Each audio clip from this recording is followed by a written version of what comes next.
Bismillahirrahmanirrahim. Assalamu alaikum wa rahmatullahi wa barakatuh. Today we welcome you tonight on this online interaction session on the problems and issues of youth with particular reference to Kashmir. And to speak on the topic tonight, we have an esteemed and honored guest with us who hardly requires any introduction. But given for those selected few who are not acquainted with him, let me introduce him to you. He is my teacher personally, and he is currently head of the department, Religious Studies at Central University of Kashmir. He was formerly HOD at Islamic Studies Department, University of Kashmir. He has authored over 40 books, and they have been acknowledged by many Western authors.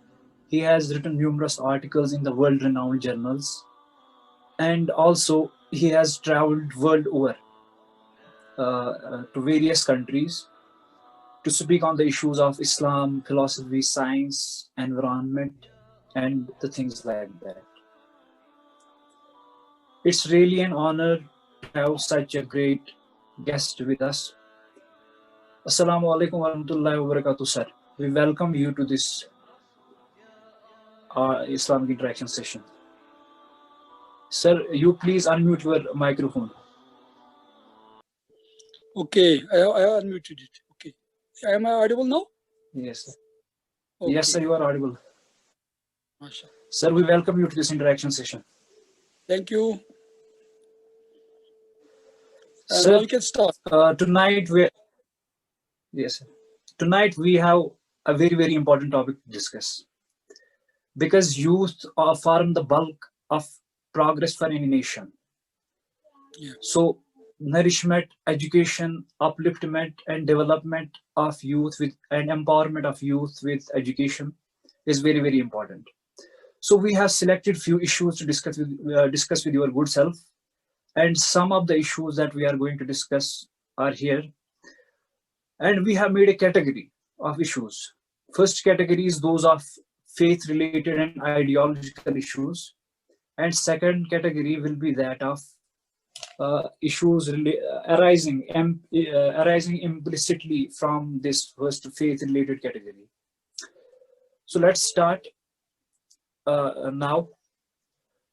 Coming to the root of the problems, we have a problem of nihilism, a state of purposelessness prevailing in the world today. How do you see that? Do you think that nihilism or the state of purposelessness is the root of all problems the youth face or the world in general faces?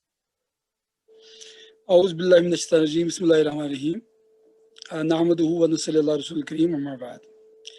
First of all, I should praise Allah for all the bounties He has given us, and then the salutations and benedictions on the sacred personage of Prophet Muhammad sallallahu alaihi wasallam. So modern age is age of crisis, and crises, yes, not crisis. Crises. There's not one crisis. There are so many crises. The reason is that man has forgotten divine message. Divine message used to come from Allah throughout the annals of history, and the last Prophet Sallallahu Hazrat Muhammad Sallallahu, he came with the message, and that was very clear, which was including solution to all problems man was facing and will face till the day of judgment. I am saying this not as a believer, but as a student of philosophy and world religions. You have just given some introduction, although I am a humble student. But I will tell you that I had interaction with almost all the religious scholars. They are academicians, not the commoners. Alhamdulillah, I had been to USA Definitely. 3 times. And then I had to many conferences, hundreds of the conferences where I had meeting with the feminists, communists, atheists. I was studying in JNU, and every day I used to have debate with the communists and atheists and nihilists.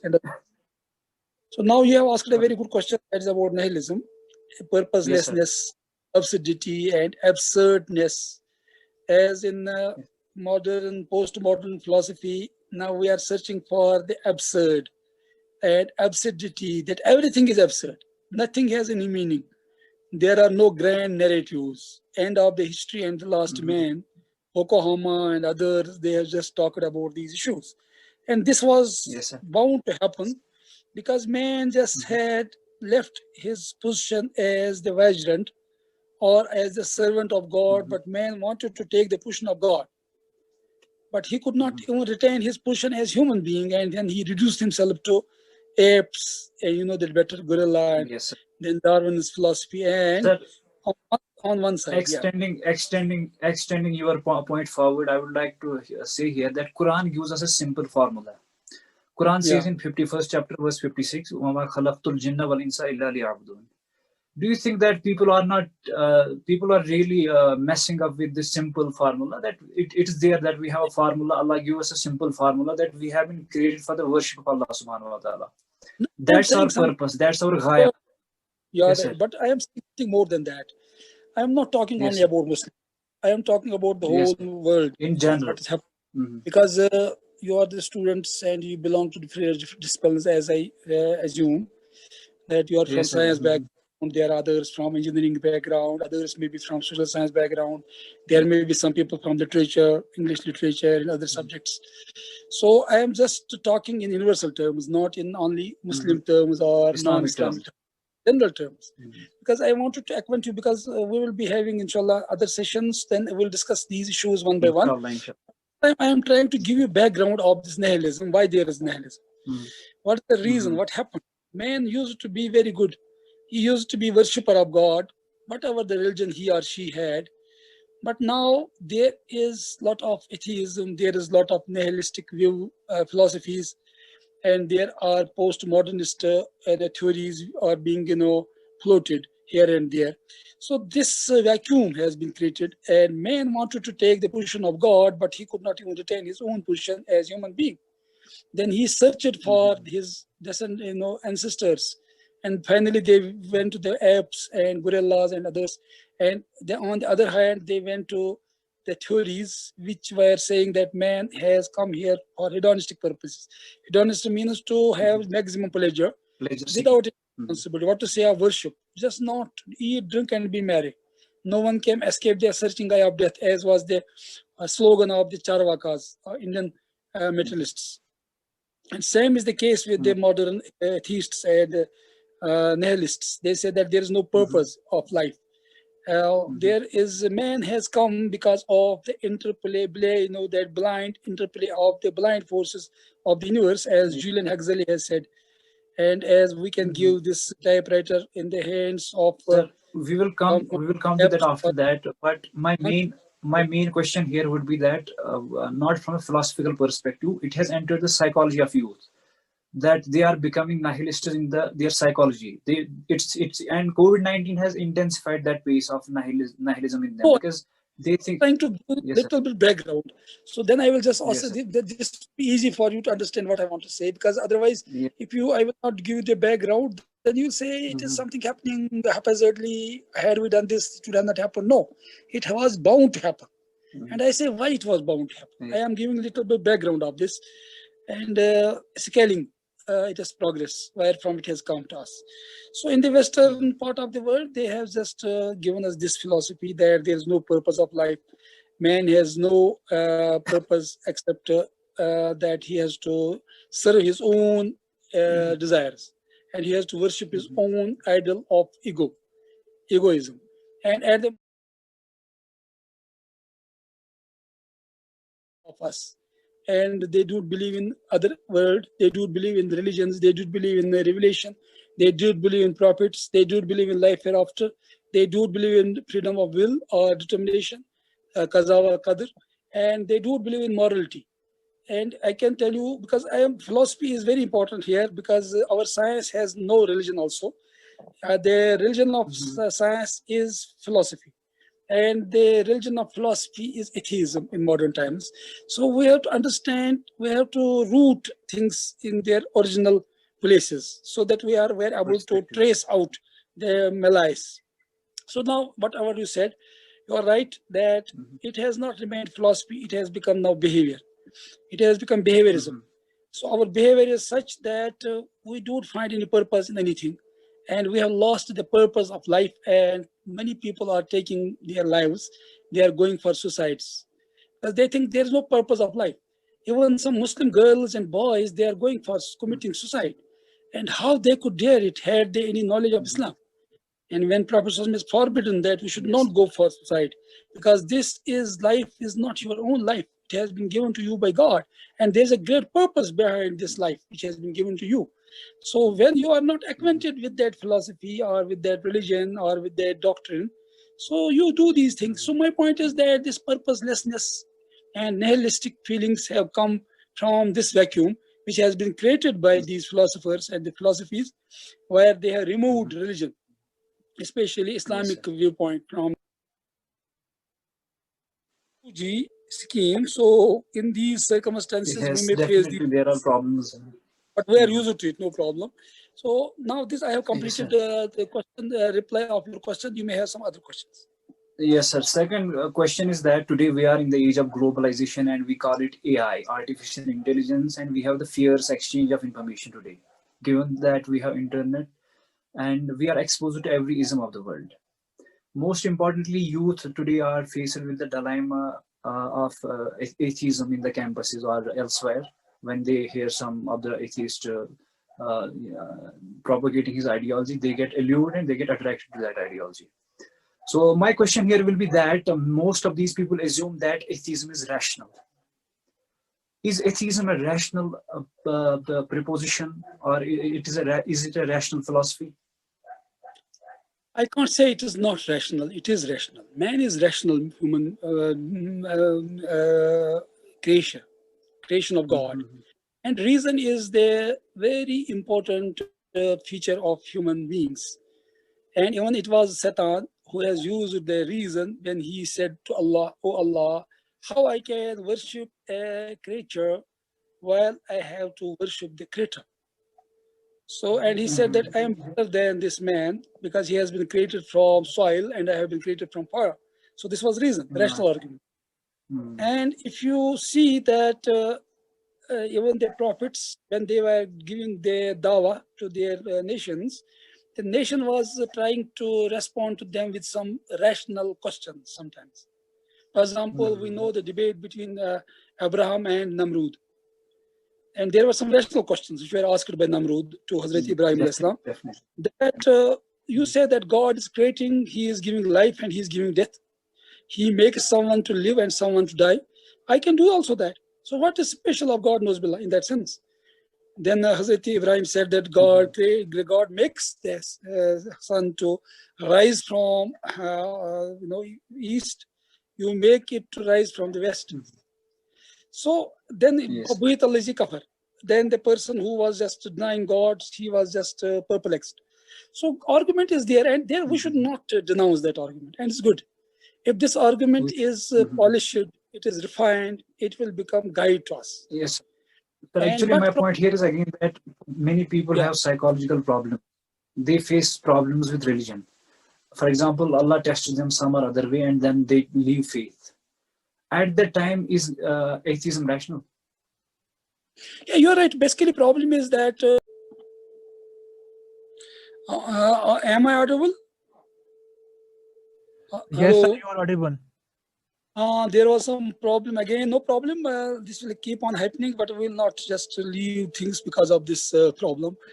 So your question was basically very good question, mashallah, that people just try to rationalize things and the environment is such, and then they interpret things in such a way, and then they justify that since there is atheism in the campus. But I was just responding to this question that basically who has brought this atheism to the campuses, to the universities? So these were the people. Yes. They tried their level best for so many years, and finally they made their philosophies rampant. And if you want to counter those philosophies, you need a counter philosophy for that, and that is religion. And whatever the religion it may be, and in our case, Yes. Islam. In other case, it may be Hinduism, Buddhism, whatever religions it may be. But religion and atheism they are totally against each other. In whatever form we have religions, these religions have never supposed or have supported or helped or accepted atheistic connotations. So in this way, Sir, if we are actually, the meat was suspended. okay, you ask. Yeah.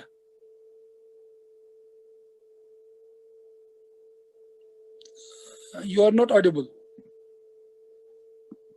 Sir, actually, due to this, some network issues, the meeting was suspended. So we would like to resume at the point I said that there are some cases of psychological atheism, that people who are knocked down by life, or some people, Allah tests them some or other way, and then they leave their faith. Yeah, I mean to say, at that point, is atheism rational? you are right. We are sorry Basically, for this inconvenience. it is not because of rationalism or irrationalism. It is because of the frustration.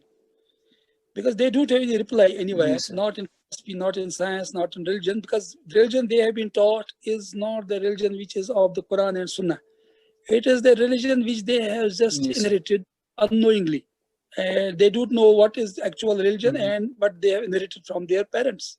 In some cases, there are people who don't know what is Tawheed, what is Sunnah, what is difference between Sunnah and Bid'ah, what is Shirk, what is Nifaq, what is Fisk, and what is Halal and what is Haram. So, unless religion is being taught, religion is being understood, comprehended, so how you can expect a religious behavior from a person who claims to be a religious man or a Muslim?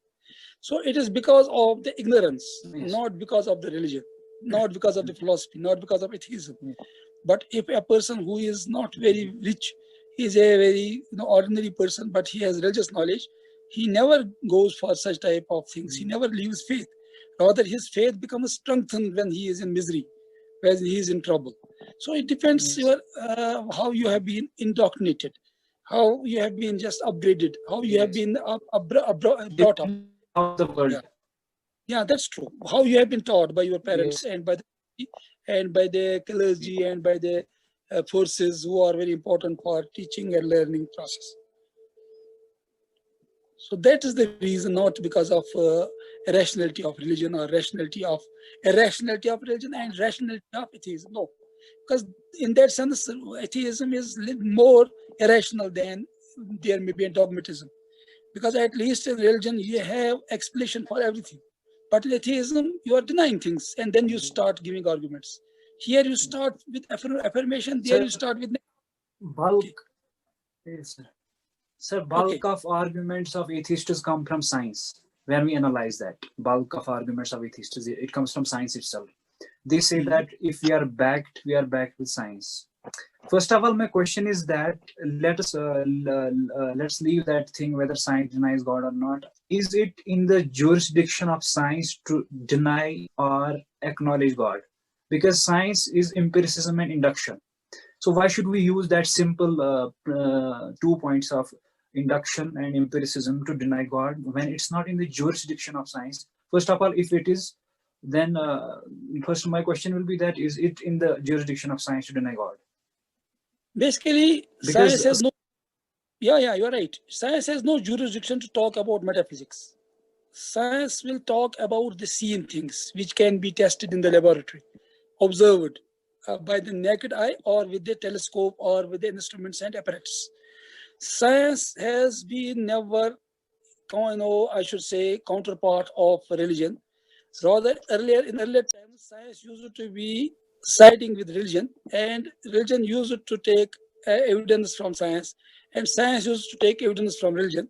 But after the Renaissance, when the church had just usurped all the powers and it persecuted the scientists, there was animosity.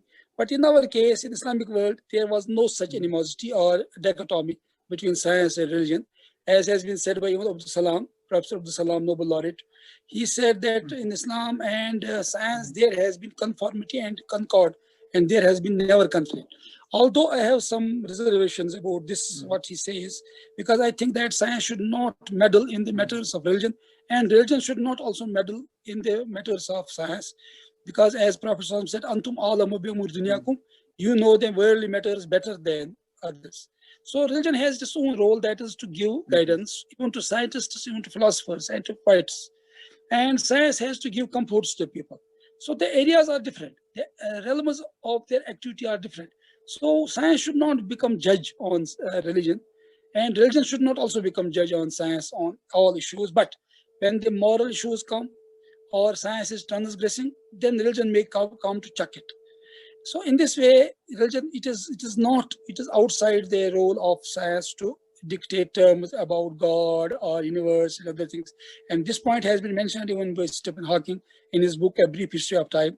He said, once upon a time, philosophy used to discuss the problems, origin of the world, origin of the universe, and this and that, and origin of life. But now it talks what is language, what a come down. So even the role of science has become more limited than the role of philosophy in modern times.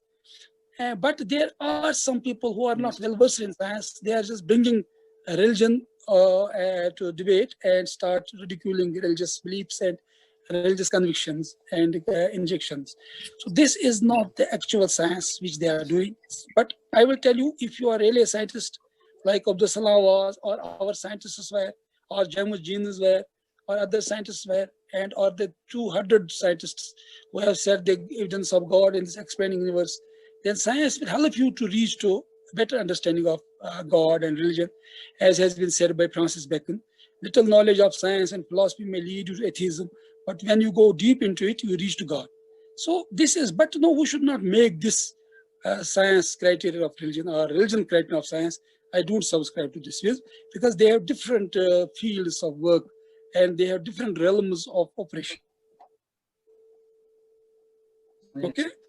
Sir, coming to this question of atheism, as you responded very comprehensively, we see that at the ultimate end, there is a need to put correct Islamic philosophy. And we have a classical Islamic scholarship, Alhamdulillah, with us, and they have answered many of our contemporary questions. Do you think that there is a need to contemporize our classics, and how should we start contemporizing those classical scholars? Because there is a large gap, a big gulf between contemporary scholars and the current generation.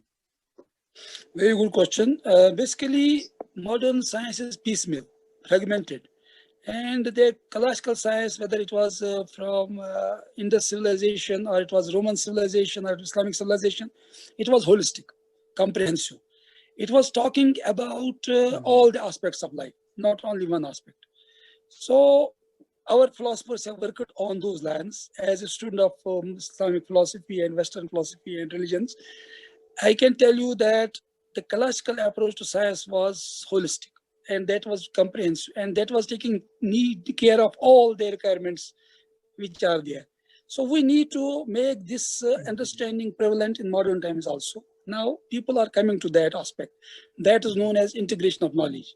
And it has been talked about by many Wilson Yes. and other scholars as well, apart from Ismail Raji Faruqi. And I have been giving lectures on this subject in Malaysia, Indonesia, USA, Turkey, and other places. So in this way, we need to bring that concept of science back. But specialization of science has to also remain there, but a holistic approach to science, philosophy of science. So there is difference between science and philosophy of science. Nowadays, philosophy of science is being governed by atheistic philosophies, materialistic philosophies. But our philosophy used to, our science used to be governed by theistic philosophies or the Ilmul Kalam or Muslim philosophy. So we need to bring that focus back to the philosophy of Yes, sir. science, We need to so that place there the is first premise of orientation. Islam. Is that So correct? that's from Tawheed, it will start. Tawheed. So Tawheed will be the basis Yes, of sir. our philosophy, whether it is science or it is philosophy or it is culture or it is social sciences or it is any science, as has been mentioned by Ismail Raji Farouk in his book Islam and Some Knowledge and the Cultural Atlas of Islam. And there are other scholars, Islam Iqbal, also reconstruction, he has talked about that. And then Ziauddin Sardar has talked about that. And then there are so many galaxy of scholars who have talked about this, that we need to connect Yes. our science with that is Bismi Rabbika Allazi Khalaq. That the science is to be Yes. connected to God who has created us and the universe. So in this way, we need this classical approach to science, so far as philosophy is concerned. But so far as science and technology is concerned, we have to keep it free so that it may develop on its own, because it has nothing to do with the metaphysical issues. It is dealing with physics and physical issues. But philosophy of science is everywhere, glaringly present. If you are atheist, you can be having a philosophy of science. You can be a scientist, you can be a theist, you can be a scientist, but you can have also a philosophy. So, but our science needs a reorientation where we can bring back the classical tones of. Coming to classical scholars of Islam, because in Islam we have the answers. We have the Yeah. answers, and we are actually, the problem is that, as you said in the beginning, the problem is ignorance. Our youth are really less acquainted with the classical scholarship of Islam. For example, you have done a great study. I have read one of your books, Intellectual Legacy of Ibn Taymiyyah. You have written on Imam al-Ghazali, rahimahumullah. So how should our youth be connected to those classical Islamic scholars who have given us the answers? And number one. Number two is that how would our youth derive inspiration from them? You are right that we need to acquaint our students and our new generation about our past and past legacy and the great scholars in science, in mathematics. There are 17 volumes published from Germany by Fuad Sizgen, in which he has shown that in all the fields of science, the Muslims have contributed a great deal. And he has chronicled that, and that is in form of 17 volumes. And there was an international conference last year in Delhi. I was also part of that. So in this way, we can tell them about the legacy, the science contribution of Muslims in science, physics, chemistry, zoology, geography, and geopolitics, and then, Indology, and physics, and geography, and alchemy, and about 37 sciences which have been enumerated by Al-Kindi, Yaqub Al-Kindi, that about 37 sciences were being taught during his period. So science was a very holistic subject and a comprehensive. So we need to acquaint our youth about the contribution of our Aslaf, our ancestors. And then secondly, we have to tell them that there is the reply or the answer, or there are the various type of solutions have been given by our earlier scholars to these modern problems, although they were not living in the modern times, but they were thinking in the terms, futuristic terms. And there Ahead is of their solution. times. Yeah, they were ahead of their times. So this can be also said. And thirdly, we can just have programs, we can have seminars, we can have debates, and we can, first of all, we have to shun the inferiority complex. When you feel that you are not having any role in history, then you feel at receiving end. But when you think that you have produced a great deal of knowledge, you have helped people, enlightened people, then you feel little bit self-confidence. So that self-confidence is to be brought back, and that's only possible through knowledge, through debates, through seminars, through interaction, internationally and nationally, as I have been interacting with people from all religions, all streams of life.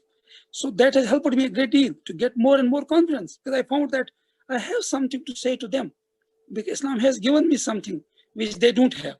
So I can share that with them, but I should also have exposure. So we need exposure for that, and we need such programs as you have organized today. And there needs to be interface between the modern scholars of Islamic studies and Islam and our youth and youngsters. And we need to have these debates off and on. That's very important. Yes.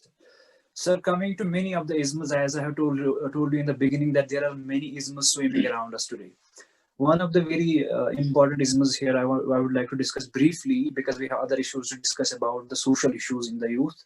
We won't remain only philosophical. We will also try to speak about those social issues very soon. Social life, social society. So question is about feminism. Yes, sir. Question is about feminism. Yeah. The feminism that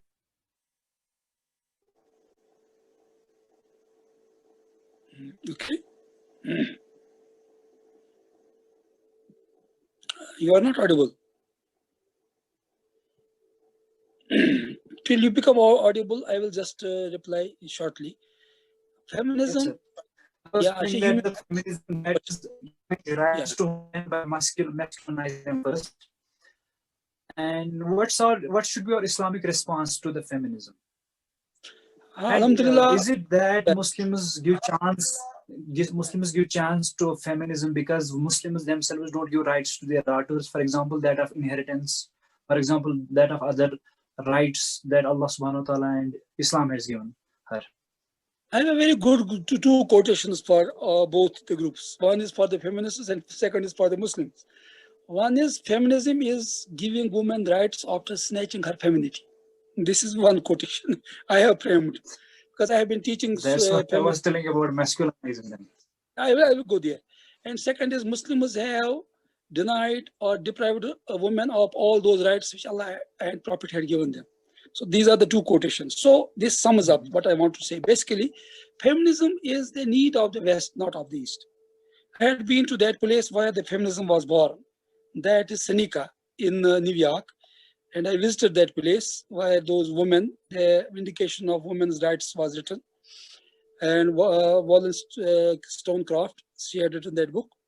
And Western people needed this because in the Western context, when a woman was married, she was losing her legal personality.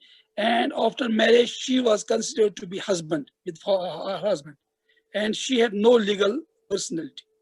And West took about 500 years to discover that women have also souls or spirit.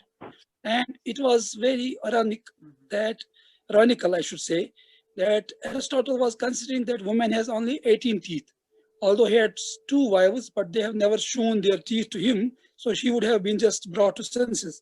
So such was the negative attitude about women in the West. So in that context, as science had to liberate itself from church, so women had to also liberate themselves from church.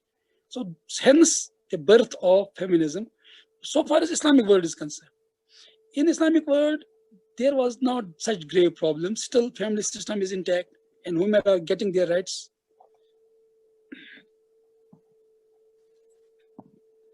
They are getting their rights, and but there is problem. There are three approaches to women's study.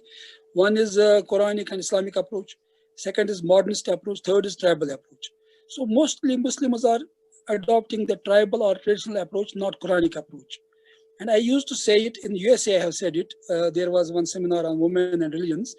I said that Prophet ﷺ had allowed women of Quraysh to ride on a camel, but the modern Arab regimes have denied them to even drive a car. So who is to be blamed for this? Not Islam. It was basically the tribal system or the archaic thinking of our rulers who are just despots and they are monarchs. They don't care for any right for anyone else than them, their own families. So in this way, we should not blame Islam for this.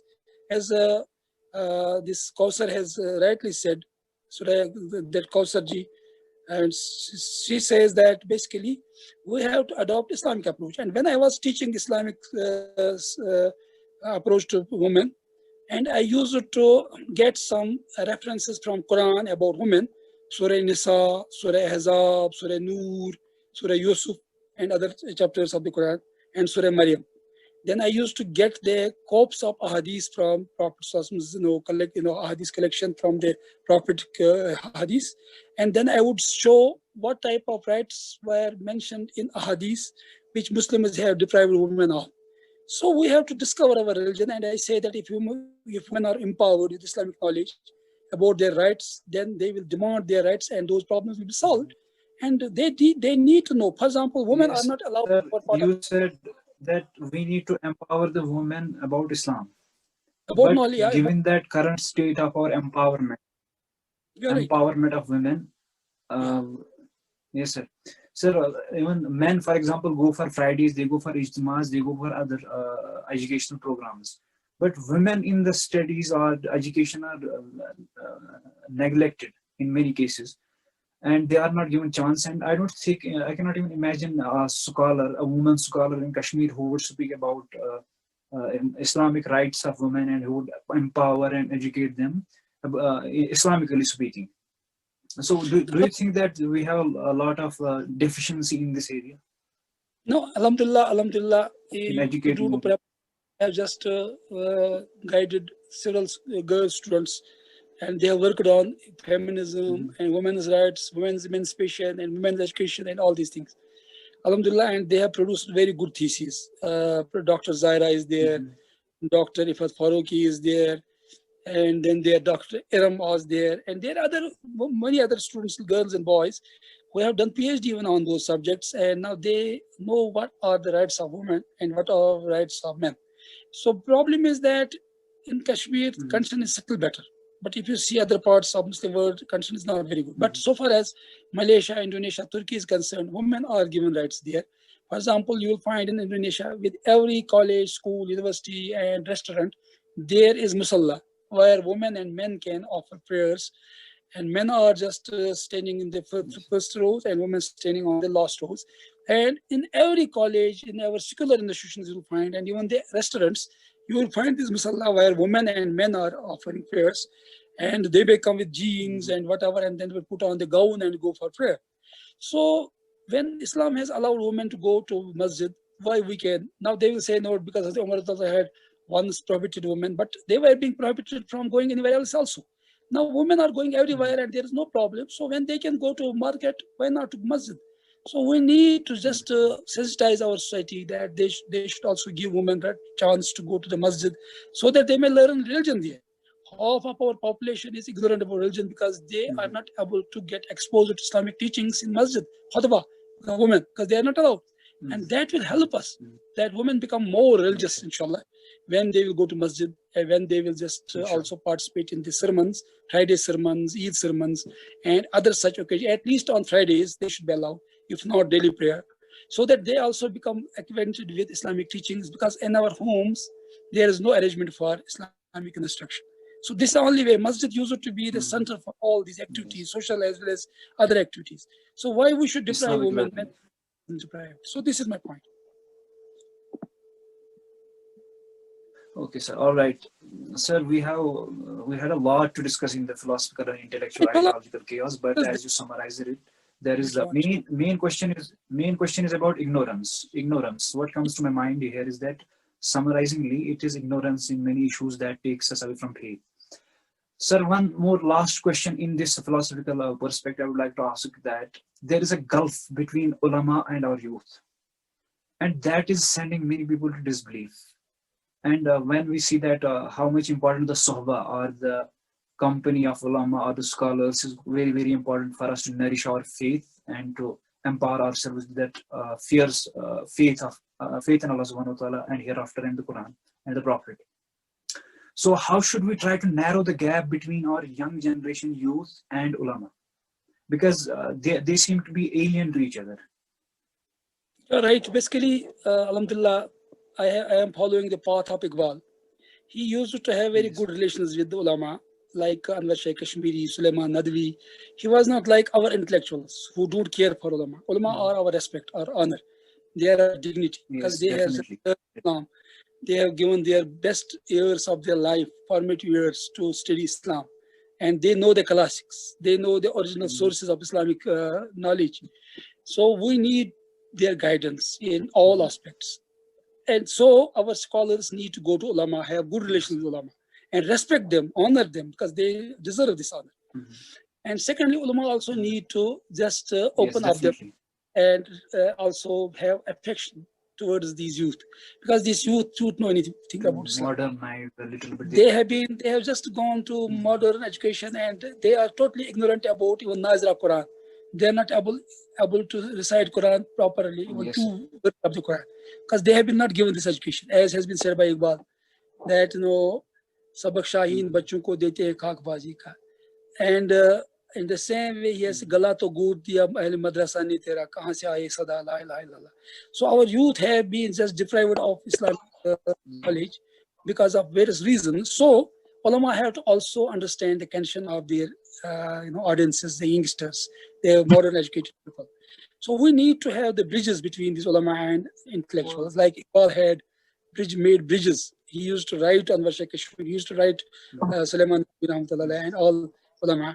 So we also need to do this, and I always support this. I have been always inviting ulama ikram to our programs, and whatever we do, we take their guidance, because they deserve this respect, and they have that knowledge which we don't have.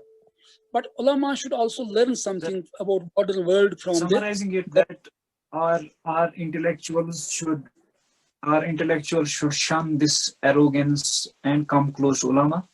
and our ulama should try to modernize their approach a little bit and understand the language of the time. Is it correct to say?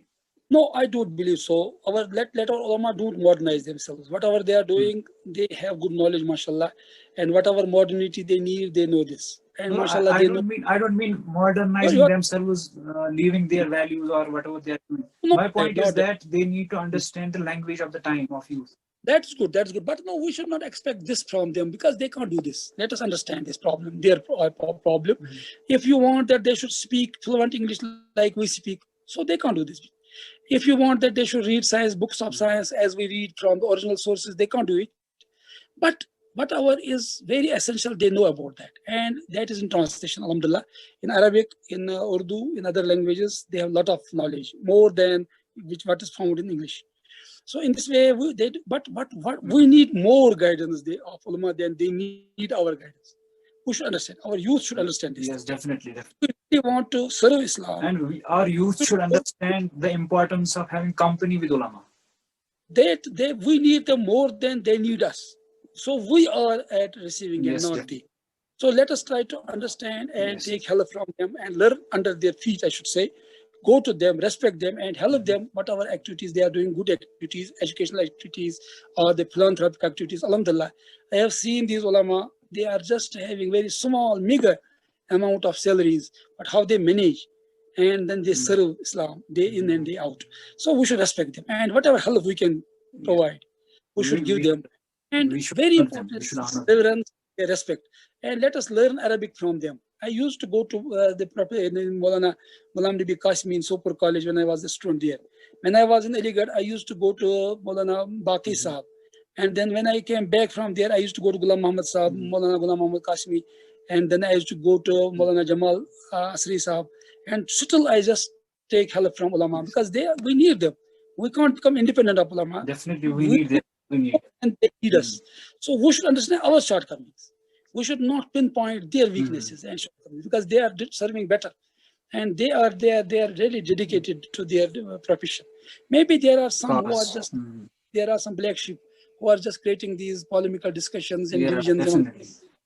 So we should discourage them. But so far as they ulama concerned, and they are doing mashallah very good work. I just envy. I sometimes feel, but I have not become the alim as they are, because there are so many good tidings for those ulama. But since we need rijal, we need people in all fields. So they will do there and we will do here. But we should have good relationship. And as my scholar alim, there is a need to work on this good relationship between youth and ulama. We need to work on this. Make them to have interface with our scholars.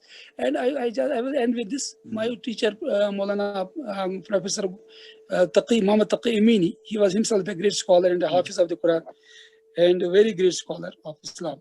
So he used to say that ulama or danishwaron ke darmiyan rabta or ahya Islam.